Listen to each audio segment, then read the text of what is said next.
Hello, our lovely learners. Talking about the future, we might use the grammar structure with to be, going to, or different future tenses. But in this video, I'm going to show you other ways to tell about the future. Watch this video to find out and boost your new skills with a free grammar quiz to check for yourself if you remember new phrases well. Let's get started.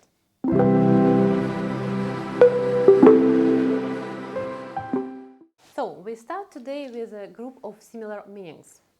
These phrases are used to talk about things which will take place in the nearest future. Our first expression is be about to. For example, I'm about to leave my apartment.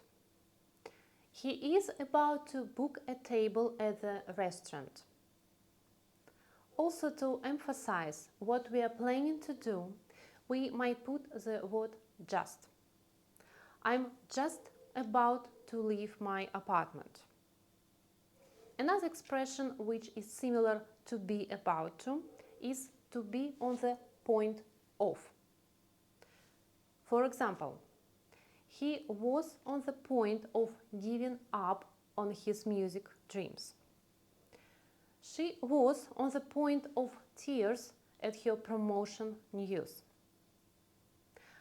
Another expression in this group is to be on the verge of. He was on the verge of tears after hearing the heartbreaking news. And the last expression in this group is bring off. Their argument pushed their relationship to the brink of collapse. So, as you can see, these phrases show similarity in meaning and refer to the nearest events in the future. But pay attention of usage of these phrases. After to be about to, we use infinitive, like it was in the example. I am about to leave my apartment. And after to be on the point of, to be on the verge of, bring of, we use the verb with ending ing or a noun, like it was in the example. He was on the point of giving up on his music dreams. Be due to is another expression which refers to the future and shows fixed, scheduled time for something. For example, my boarding time is due to start in 10 minutes. The train is due to depart at 7 o'clock.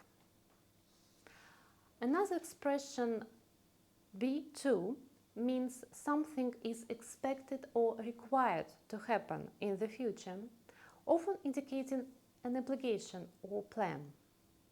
For example, they are to be married next month. It is planned and intended for them to get married next month. Also, when we talk about things and we feel certain about them, we use the phrase to be bound to plus infinitive. For example, it's bound to be rain this week. You have worked so hard, you are bound to get a promotion next month.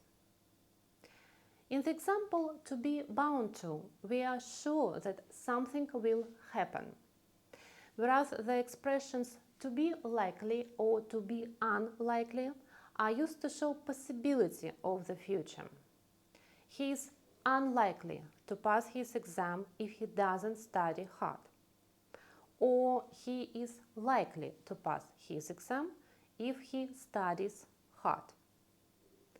All these phrases can be used to talk about the future. Remember that you are speakers, and according to how you see the situation, you use phrases which demonstrate probability or certainty of the future. I hope this video was helpful for you. And now for the quiz. Please follow the link in the video description to do the tasks and to make sure that you remember the usage correctly. Thank you for watching, and if this video was helpful for you, please don't forget to subscribe and like. as it is much appreciated. Thank you and goodbye.